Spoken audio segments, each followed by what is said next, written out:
하나님 아버지, 오늘도 하나님을 기억하고 하나님으로부터 오는 생명과 복을 얻고 누리기 위하여 함께 예배하게 하심을 감사합니다.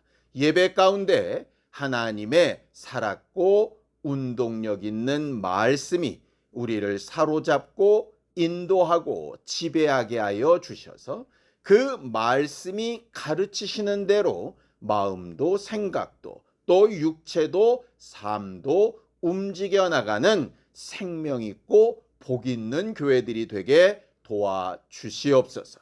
믿음으로 언금한 손길들 위에 복을 주시고 하나님 앞으로 나아가는 여정 동안에 늘 하나님이 베푸신 것에 감사하며 영광 돌리는 신령한 교회들이 되도록 도와주시옵소서. 예수님의 이름으로 기도하였습니다. 아멘. 하나님의 말씀은 사도행전 7장 54절에서 60절까지 말씀을 함께 합독하겠습니다. 사도행전 7장 54절에서 60절까지 말씀입니다. 함께 읽습니다. 시작. 그들이 이 말을 듣고 마음에 찔려 그를 향하여 이를 갈거늘 스데반이 성령 충만하여 하늘을 우러러 주목하여 하나님의 영광과 및 예수께서 하나님 우편에 서신 것을 보고 말하되 보라 하늘이 열리고 인자가 하나님 우편에 서신 것을 보노라 한데 그들이 큰 소리를 지르며 귀를 막고 일제히 그에게 달려들어 성 밖으로 내치고 돌로 칠세 증인들이 옷을 벗어 사울이라 하는 청년의 발 앞에 두니라. 그들이 돌로 스데반을 치니 스데반이 부르짖어 이르되 주 예수여 내 영혼을 받으시옵소서 하고 무릎을 꿇고 크게 불러 이르되 주여 이 죄를 그들에게 돌리지 마옵소서. 이 말을 하고 자니라. 우리 하나님은 우리에게 생명과 복을 주기 원하시는 하나님이시고 그 생명과 복을 우리에게 전달하는 도구로 사용하시는 것이 바로 말씀입니다. 성경을 좀 보죠. 신명기 30장 20절입니다. 함께 읽습니다. 시작. 내 하나님 여호와를 사랑하고 그의 말씀을 청종하며 또 그를 의지하라. 그는 내 생명이시요 내 장수이시니 여호와께서 내 조상 아브라함과 이삭과 야곱에게 주리라고 맹세하신 땅에 내가 거주하리라 라고 이렇게 말씀하시죠. 하나님께서 믿음의 조상인 아브라함과 그 후손들 아브라함의 믿음을 따르는 사람들에게 어떻게 하면 생명과 복을 받고 유지할 수 있는가를 가르치실 때 하나님의 말씀을 그 도구로 약속하셨습니다. 그래서 창조하실 때에도 말씀으로 창조하시고 구원하실 때에도 말씀이 육신이 되어 오시니까 구원하시고 마지막 날 심판도 내가 너희에게 이른 그 말이 너희를 심판하게 될 것이다 이렇게 말씀하시죠. 근데 왜 하나님은 이렇게 말씀을 사용하실까? 아마도 이유는 하나님이 눈에 보이시지 않는 영적 존재이기 때문인 것 같습니다. 돌아가신 외할머니가 연세 들어 거의 이제 돌아가시기 한 몇 개월 동안은 거의 귀가 안 들리셨었어요. 그러니까 점점 기력이 쇠하시기도 하고 그래서 귀가 안 들려서 이제 처음에는 예배당 앞쪽에 스피커 바로 앞에 예배를 드리시다가 이제 그것도 안 되셔가지고 나중에는 다른 공간에 TV를 최대한 볼륨을 켜놓고 스피커에다 귀를 대고 이렇게 예배를 하셨었습니다.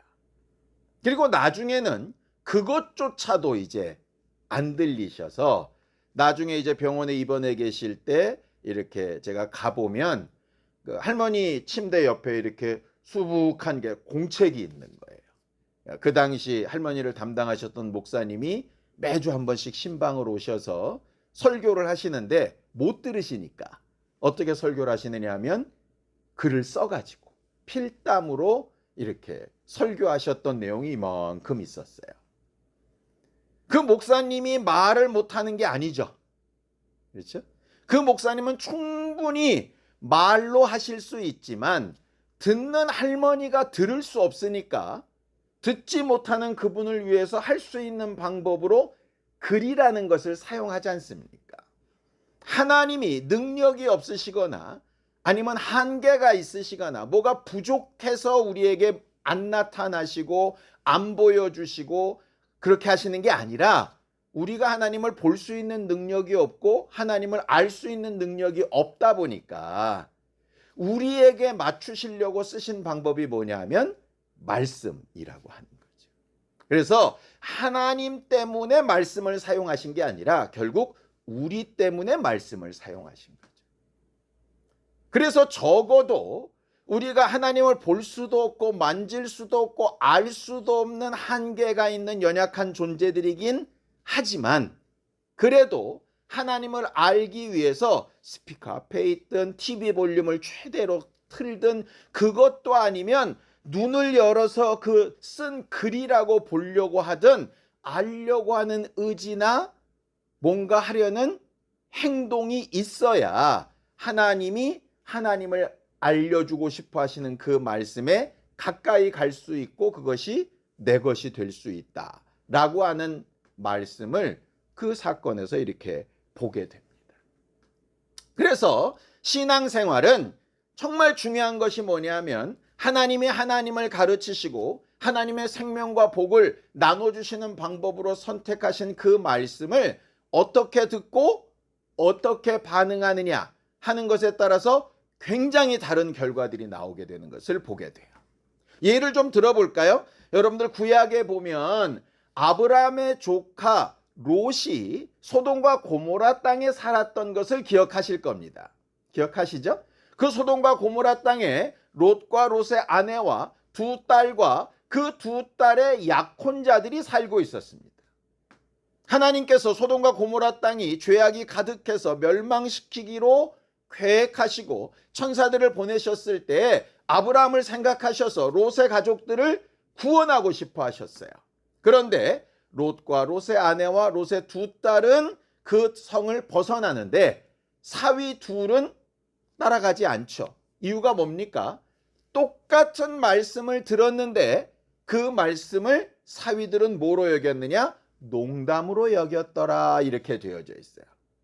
또 절대로 뒤돌아보지 말라는 말씀을 똑같이 들었는데 롯과 그 두 딸은 그 말씀대로 했는데 롯의 아내는 잊어버리고 뒤돌아봤다가 소금 기둥이 돼버리고 말았죠. 결국 똑같은 말씀을 똑같은 상황에서 똑같이 들었는데 그 말씀을 어떻게 듣고 어떻게 반응했느냐에 따라서 그 성에서 아예 나오지도 못하는 사람도 있고 나왔는데도 구원을 못 받는 경우도 생긴다는 거죠.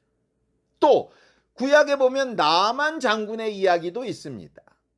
나만 장군이 전쟁 포로로 잡혀온 여종의 이야기를 듣고 하나님의 선지자를 만나러 오지요. 하나님의 선지자를 만났다가 실망해서 돌아가려고 할 때 또 종의 말을 듣고 그 말에 순종을 해서 문둥병이 났습니다. 뭡니까? 누구의 말이냐, 어떤 대단한 말이냐의 문제보다 누구를 통해서 전달되던 하나님께 주시고자 하시는 그 말씀에 내가 어떻게 반응하느냐에 따라서 완전히 다른 결과가 나온다는 거예요. 똑같은 엘리야 시대 때에 사마리아가 완전히 포위가 돼서 아이를 잡아먹고 하는 아주 처참한 상황 가운데 이르게 됩니다. 하나님께서 그 기도를 들으시고 내일 정상적인 경제활동이 있을 거라고 얘기하죠. 한 군대 장관이 이렇게 얘기합니다. 하늘에 창을 내신들 그런 일이 있을 수 있겠냐고. 어떻게 되죠? 그렇게 정상적이 되는 것을 눈으로 보면서도 깔려 죽어서 절대로 누리지 못하는 사람이 되고 맙니다. 성경은 계속해서 똑같은 형태의 사건을 반복해서 우리한테 이야기합니다. 누가 전했냐, 어떤 말씀을 전했냐, 환경이 어땠냐는 다 다른데 어떤 결과가 나오느냐는 누구냐, 어떤 상황이냐, 어떤 환경이냐 보다 더 중요한 것이 받는 사람이 어떻게 받고 있느냐 하는 문제라고 하는 거예요. 구약만의 문제가 아닙니다. 신약에 오면 그 당시 제사장의 업무를 맡아 하고 있었던 침례 요한의 아버지 사가랴라고 하는 사람이 있었죠. 아들이 있기를 그렇게 기도했지만 아들이 없어서 고민하다가 아들이 있을 거라고 예언을 듣습니다. 그러면 아멘하고 받으면 될 텐데 어떻게 그런 일이 있겠습니까? 했다가 뭐가 됩니까? 벙어리가 되고 말죠. 언제까지? 아들이 태어나기까지 입에서 말을 하지 못하게 됩니다. 그 결과의 경중은 다르다고 할지라도 하나님의 말씀하시는 공식은 똑같습니다. 선포된 말씀을 어떻게 듣고 어떻게 반응하느냐에 따라서 결과들은 달라진다라고 하는 거죠. 그래서 어떤 교회에 다니고 있느냐, 어떤 목사의 설교를 듣고 있느냐, 내가 성경을 몇 번 읽었냐, 보다 중요한 것은 그 말씀에 나는 어떻게 반응하느냐 하는 거예요. 그 대표적인 비유로 예수께서 말씀하신 게 뭡니까? 4가지 땅의 비유입니다.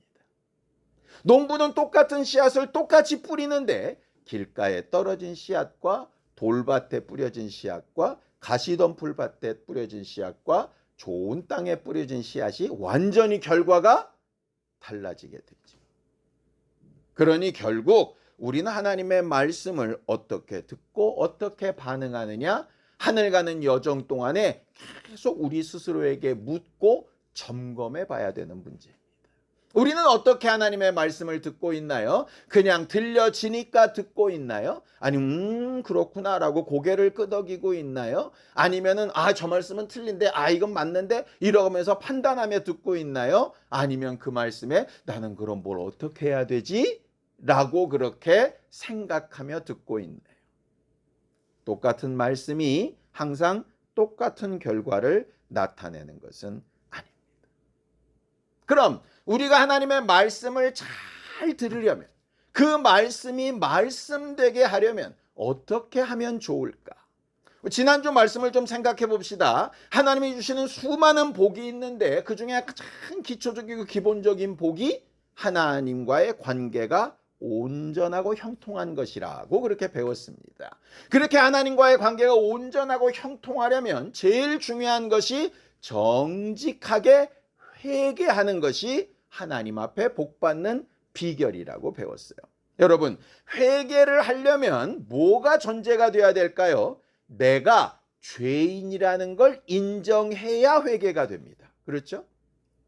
잘못했지? 잘못했습니다. 미안하다고 해. 죄송합니다. 이게 정상적인 거예요. 뭔지는 모르겠는데 네가 미안하다고 하라고 하니 미안해. 이건 아무 의미가 없는 거잖아요. 그래서 내가 죄를 깨닫고 회개하는 것이 복의 기본입니다. 근데 죄를 깨달으려면 뭘 알아야 되느냐? 기준을 알아야죠. 내가 뭐에 비해서 잘못된 건지, 상대적인 건지 절대적인 건지, 그 절대적인 기준이라는 게 누구 건지 이걸 알아야 그거에 대해서 죄를 고백을 하든 아니면 내가 변명을 하든 할 거 아니겠습니까? 죄를 죄되게 하는 것이 성경은 율법이라고 이야기합니다. 왜냐? 하나님의 말씀이 기준이 안 되면 죄가 죄인 줄 모르기 때문이에요. 그렇죠? 그래서 하나님의 말씀을 잘 듣는 게 왜 중요하냐? 죄를 죄로 깨닫기 위해서 중요하고, 하나님의 말씀을 듣는 게 왜 중요하냐? 죄를 깨달았을 때 그럼 이걸 어떻게 하라고 하셨지? 하는 방법도 말씀으로 말하고 있기 때문에 그렇습니다. 그래서 죄를 깨닫고 회개하는 방법까지 분명히 말씀으로 인도받는 게 복 있는 사람이고 생명 있는 사람의 증거라고 하는 거예요. 사람들은 다들 양심이라는 것을 가지고 있습니다. 그래서 죄가 뭔지를 알고 깨닫고 그것이 죄로구나라고 인정하는 순간 사람들은 뭘 받게 되느냐? 다 찔림을 받게 됩니다. 그게 크든 적든 하는 게 있어요. 내가 왜 그랬을까 하는 것부터 시작해서 다음부터 그러지 말아야지, 뭐 어떤 형태로든 간에 이 마음에 충격이 있어야 된다는 거예요. 쉽게 얘기하면 이런 겁니다. 돌짝밭이든 가시덤불밭이든 제대로 성장을 못하든 어쨌든 간에 적어도 뚫고는 들어가야 그 다음에 뭐가 된다는 거예요. 아예 뚫고 들어가지조차를 못하면 새들이 와서 다 먹어버리고 맙니다. 아무런 의미가 없게 되는 거예요. 목사가 왜 이렇게 여러 가지 비유, 여러 가지 사건 이런 것들을 들어서 막 설명을 할까요? 예수께서 하늘의 진리를 그냥 막 말씀하시면 되는데 사람들이 이해할 수 있는 여러 가지 사건이나 환경들을 들어서 왜 설명하실까요? 이유는 딱 하나밖에 없습니다. 그 이유는 뭐냐? 어떻게 해서든 그 말씀이 그 마음으로 들어가게끔 하는 게 뭐의 이유냐? 설교자의 존재 목적이기 때문에 그래요. 전도자의 존재 목적이기 때문에 그렇습니다. 그래서 교회된 우리가 정말 생각해 봐야 될 필요가 있습니다. 우리가 무슨 능력이 있어서 사람의 마음을 바꾸고 생각을 바꾸고 행동을 바꾸고 믿음을 심어서 하나님의 자녀로 만들고 구원받게 하겠습니까? 불가능합니다. 단지 우리가 할 수 있는 건 뭐냐? 내가 받고 찔림을 받았던 것처럼 하나님의 말씀이 내 사랑하는 남편, 아내, 자녀, 부모, 형제, 친구, 이웃들에게 적어도 그 마음에 뚫고 들어갈 수 있는 그 일까지만 내가 하면 되는 문제예요. 그래서 그 일에 뭐가 필요하냐? 모든 게 다 필요합니다. 심지어 밥을 사주는 것도 필요합니다. 왜? 이 곳간에서 인신 난다고 갖고 먹고 교제하고 놀다 보면 한마디라도 들어가겠죠. 어쩔 때는 매섭게 질책하는 방법도 필요하고요. 남들은 다 욕할 때 감싸주고 다독거리는 것도 필요합니다. 왜 그런 노력과 수고를 해야 되느냐? 왜 예배당 꾸며놓고 사람 오라 그래야 되고 무슨 행사하면서 뭐 선물 막 줘야 되고 그거 왜 하느냐? 목적은 딱 하나입니다. 하나님의 말씀이 그 마음에 들어가서 어떤 형태로든 찔림이 되게 할 수 있도록. 그 다음은 우리가 할 수 있는 게 없어요. 그것까지는 해야 되는 거예요. 그래서 예수께서도 말씀하시는 겁니다. 둘씩 짝지어 보내시면서 귀신을 쫓든 병을 고치든 이적을 행하든 아니면 율법을 가르치든 다독이든 용서하든 가늠하다 잡힌 여자처럼 만들어서 쉴드를 쳐주든 어떤 형태로든 간에 복음을 전하는 것까지는 우리에게 주어진 일이라. 먹이든 입히든 재우든 무슨 형태를 써든. 그리고 그렇게 했는데도 올바른 반응이 안 나온다. 그럼 어떻게 하라? 왠지 떨어라. 그건 이제 더 이상 네 책임이 아니다. 이 얘기예요. 근데 그것까지는 해야 되는 거예요. 그것까지는. 하나님의 말씀이 그들의 마음속에 들어갈 수 있는 틈까지는 만들어내야 돼요. 그러니까 그 사람이 필요한 것, 그 사람이 마음을 열 만한 것, 그 사람이 들으려고 할 만한 것까지는 해줘야 된다는 거죠. 아까 제가 초반에 말씀드렸던 것처럼 나는 귀가 안 들리니 포기! 할머니가 그러셨다면 무슨 방법이 있었겠어요? 본인이 포기해버리면 아무 방법이 없죠. 그런데 들으려고 하고 알려고 하고 어떻게 예배하려는 방법을 찾다 보니까 그렇게 스피커 앞에도 쓰고 TV 앞에도 쓰고 안 되면 글이라도 읽으려고 눈은 안 침침하셨겠습니까? 돋보기를 써서라도 그거 보고 이렇게 하시는 거지. 저는요 예배당에 와서 이렇게 예배하는 거 참 중요하고 대단한 일이라고 생각합니다. 그런데 혹 이 예배당에 못 오게 될 때 다른 장소에서 시간 맞춰 라이브 예배에 들어가는 거 그것도 보통 정성 아니면 쉽지 않습니다. 사람들이 에이 그 예배냐 뭐 이렇게 얘기하는데 아니 그 시간 맞춰서 핸드폰이나 TV를 켜고 그 앞에 앉아 있는 것도 쉬운 일은 아니에요. 차라리 이렇게 오면 왔으니까라도 예배하는데 그거 쉽지 않다고요. 아이 뭐 꼭 그 시간에 해야 되나 어차피 영상으로 보니까 나중에 하지 뭐 그럴 수 있다니까요. 자 그렇게 못해서 저녁에라도 그걸 튼다. 그것도 보통 쉬운 일 아닙니다. 이미 하루 다 지났는데 뭐 이제 와서 뭐 예배를 꼭 해야 되나 이럴 수도 있고 다음 주에 하지 뭐 그럴 수 있어요. 그런 것도 말 그대로 뭔가 하려고 하는 정성이라도 있어야 그런 것도 하는 거라.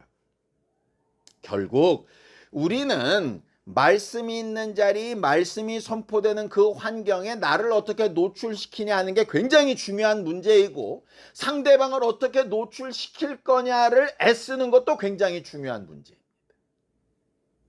어떻게 해서든 그 말씀이 그 마음을 파고 들어가서 찔림이 되어지도록, 영향을 미칠 수 있도록, 울림이 되도록, 그게 감동이 되든 아픔이 되든 속상함이 되든 아니면 어떤 희망이 되든 간에 말이죠. 우리가 항상 기도할 때 하나님 나를 말씀 전하는 도구로 사용하셔서 어떻게 해서든 하나님의 말씀이 내가 사랑하는 사람들의 마음을 찔러 쪼개 들어가서 그 안에 어쨌든 뿌리를 내리고 시작될 수 있도록 나를 사용해 달라고 기도하는 것은 매우 필요한 일이라고 생각합니다. 자, 그럼 그렇게 찔림만 되면 되는 문제냐? 아니요. 이제 그 다음부터는 그 사람이 어떻게 반응하느냐에 따른 결과가 또 달라지게 돼요. 성경에 보면 말씀을 듣고 찔렸던 대표적인 사건 두 가지가 나옵니다. 첫 번째는 오순절날 베드로의 설교를 듣고 마음이 찔렸던 일반 예루살렘 사람들, 그냥 평범한 평민들의 이야기가 나오고요. 하나는 오늘 본문에 스데반 안수 집사가 유대 종교 지도자들을 향해서 했던 설교를 듣고 마음이 찔렸던 사건이 나옵니다. 그런데 이게 완전히 정반대의 결과가 나오게 돼요. 성경을 보죠. 사도행전 2장 37절입니다. 함께 읽죠. 시작. 그들이 이 말을 듣고 마음에 찔려 베드로와 다른 사도들에게 물어 이르되 형제들아 우리가 어찌할꼬 하거늘 그랬습니다. 저희가 이 말을 들었다. 이 말이 뭐냐면 이런 겁니다. 너희가 죽인 예수가 누구냐? 메시아였다. 남이 아니라 너희 모두가 찬성해서 죽인 것이다. 빌라도가 잘못해서, 헤롯이 잘못해서, 제사장들이 잘못해서가 아니라 바로 네가 잘못해서 죽인 것이다. 이 얘기였어요.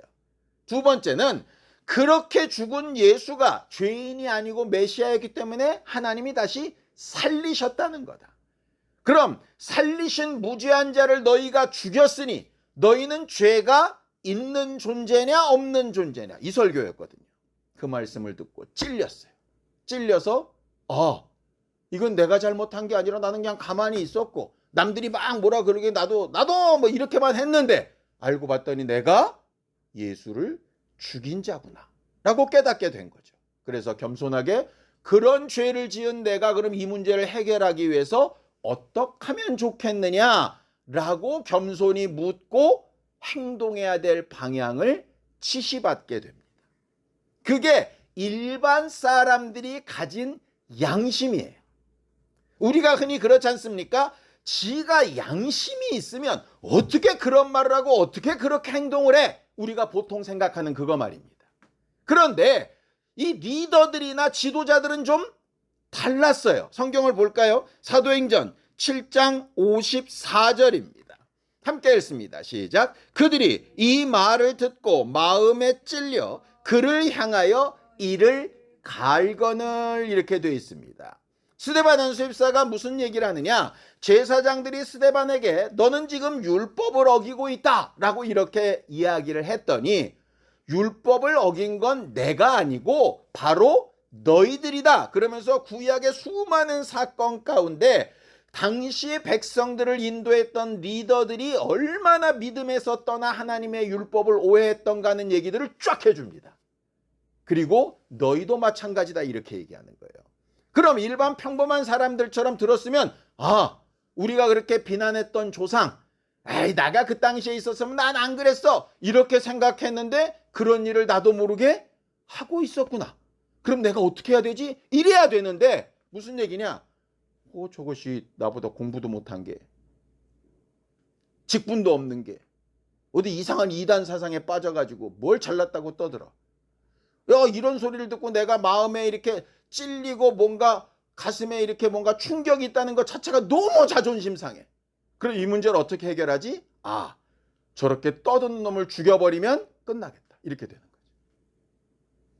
예를 들어 뭘 잘못했다고 얘기하면 잘못한 내가 바꿔야 되는데 잘못했다고 얘기하는 놈을 없애버리면 괜찮은 거 아닐까? 이렇게 되는 거예요. 결과적으로 방법을 어디서 찾느냐? 문제가 있다까지는 똑같아요. 근데 문제를 일반 사람들은 그럼 내가 잘못됐으니 내가 어떻게 해야 되지? 이렇게 받아들이는 거고, 지도자들은 내가 잘못했는데 이거 너무 기분 나쁘니까 기분 나쁜 말을 하는 죄를 없애면 이 문제가 해결되겠다고 생각하는 거예요. 결과적으로 문제를 내게서 찾느냐 남에게서 찾느냐에 따라서 전혀 다른 방법이 나오는 거예요. 예수께서 발의 먼지를 떨어버리라 하신 이유는 뭐냐? 말씀을 전했는데 남 탓을 하거나 저게 때문에 그렇거나 과거에 뭐 때문에 그랬거나 이렇게 핑계를 댄다면 그냥 떠나라는 거예요. 왜? 말씀이 전혀 들어갈 가치가 없기 때문입니다. 왜 그렇습니까? 죄를 깨닫고 인정해야 회개가 되는데요. 죄의 기본적인 속성이 뭐죠? 아담이 범죄했을 때 내가 잘못했습니다. 내가 따먹었습니다. 안 하죠. 아내를 주신 하나님 때문에 이렇게 되잖아요. 결국 계속해서 남 탓을 합니다.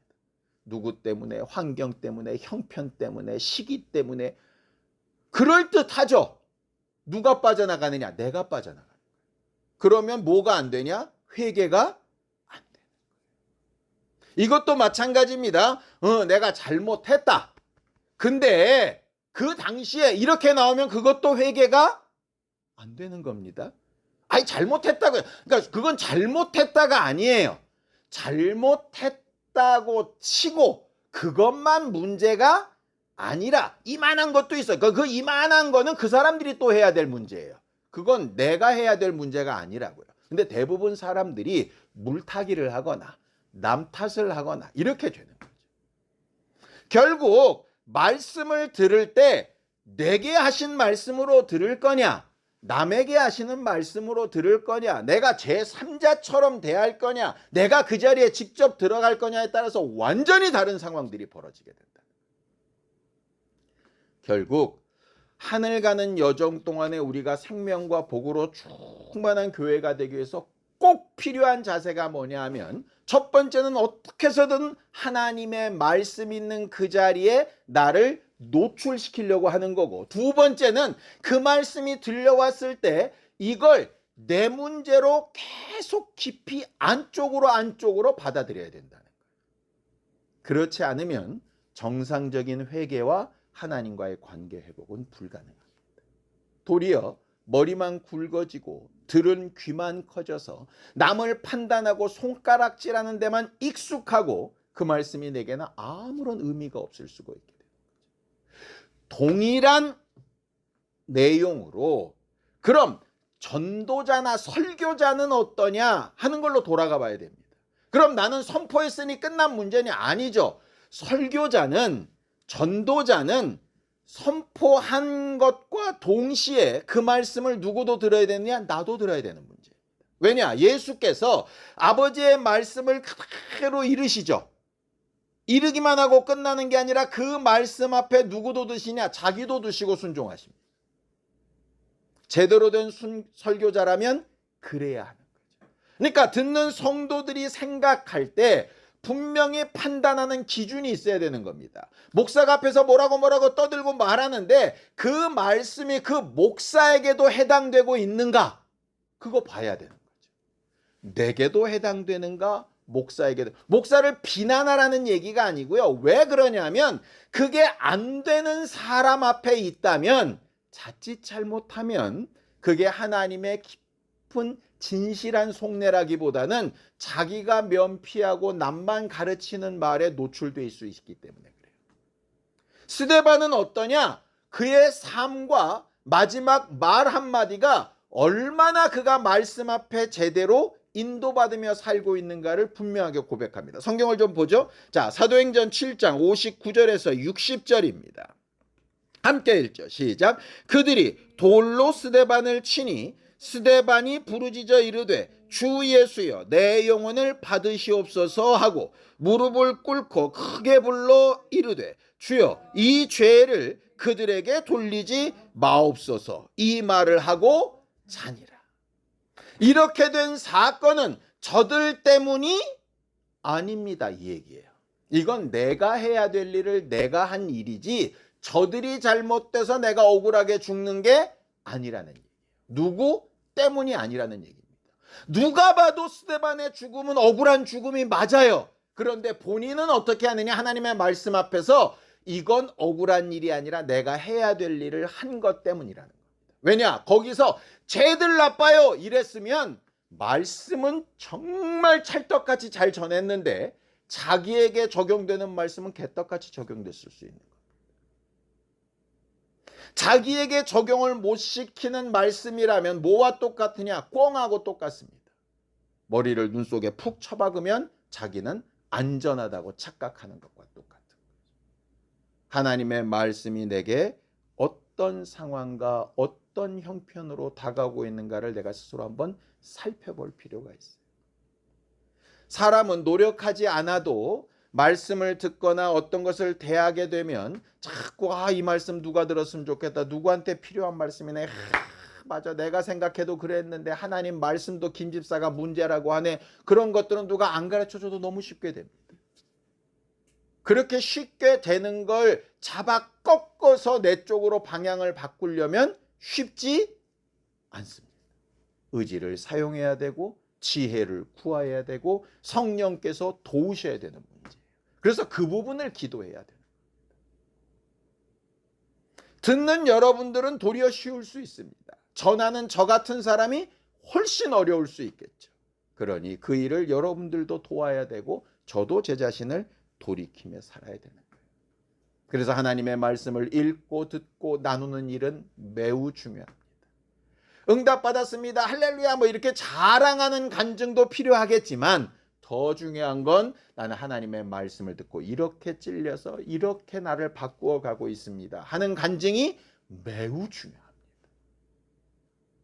하나님의 말씀이 들려질 때 나와 상관없는 농담처럼 들려지지 않게 되기를 예수님의 이름으로 축원합니다. 하나님의 이적을 보면서도 나와는 무관한 사건으로 제3자처럼 떨어져 있지 않게 되기를 예수님의 이름으로 축원합니다. 내 입으로 하나님의 말씀을 전해놓고도 그 말씀이 나와 상관없어서 벙어리처럼 더 이상 다른 말씀을 전하지 못하는 그런 한계가 있는 교회가 되지 않게 되기를 예수님의 이름으로 축원합니다. 종의 말이든 부족한 사람의 말이든 새신자의 말이든 어느 누구의 말이든 간에 그 음성이 우리 안에 들어와 나를 움직이게 해서 문둥병과 같은 처참한 상황에서도 구원받고 회복되어지는 그런 교회와 심령과 성도들이 되기를 예수님의 이름으로 축원합니다. 함께 같이 기도하겠습니다. 하나님 아버지, 하나님께서 우리 모두를 도우시고 인도하셔서 하나님의 말씀을 잘 듣고자 하는 사람, 열심히 들으려고 애쓰는 사람, 그 말씀 있는 그 자리에 나를 옮겨놓기를 힘쓰는 사람, 그 말씀 앞에 귀를 열고 마음을 열고 듣고 깨닫고 찔림을 받고 회개하고 돌이켜서 그 말씀이 나를 사로잡아 인도하는 능력을 체험하고 나누고 증거하고 내가 하나님의 말씀 때문에 변화받고 온전케 되어지는 과정을 나도 알고 남도 알게 만들 수 있는 거룩한 전도자여 하나님의 일꾼들이 되도록 우리 모두를 도우시고 인도하여 주시옵소서. 하나님, 하나님의 말씀이 있는 자리, 하나님의 말씀이 선포되는 자리, 나누어지는 그 자리에 나를 잘 옮겨놓고 귀를 열고 마음을 열 수 있는 의지를 가지게 하여 주시고 그 들려진 말씀의 찔림을 받아 내 자신을 돌아보아 고침을 받고 인도함을 받는 성령 충만한 교회들이 되어지도록 역사하여 주시옵소서. 그런 우리를 통해서 또 다른 내 사랑하는 사람들이 변화를 받고 하나님의 사람으로 만들어져가는 이적과 능력을 체험하는 거룩한 교회들로 삼으시고 도와주시옵소서. 그래서 하늘 가는 여정이 끝날 때에 하나님 앞에 서서 우리를 인도하신 그 말씀 앞에 감사함으로 영광을 돌리는 우리 모두가 되게 도와주시옵소서. 예수님의 이름으로 기도하였습니다. 아멘. 이제는 우리 주 예수 그리스도의 은혜와 하나님 아버지의 극진하신 사랑과 성령님의 감동하시고 함께하시는 분명한 증거가 하나님의 말씀에 제대로 잘 반응하며 살기를 원하는 우리 모두 위에 이제로부터 영원까지 함께 있을지어다. 아멘.